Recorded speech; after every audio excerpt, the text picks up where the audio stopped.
ఏంటి బాబాయ్, అవతల ముహూర్తానికి టైం అవుతుంటే గడ్డలుగా కూర్చున్నావేంటి? అమ్మాయికి ఒంటి నిండా నగలేసి పుత్తడి బొమ్మలా అత్తారింటికి పంపాలనుకున్నాను, కానీ బంగారం ధర తెలుసు కదా. నగలే కదా. ఒక్క నిమిషం.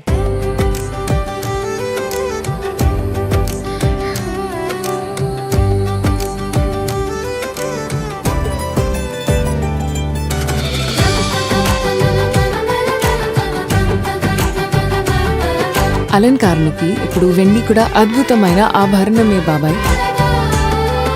24 carat gold plated silver jewellery వారాహితో ప్రతి వివాహం వైభవమే. Varahi silver jewellery. Celebrate the beauty of silver.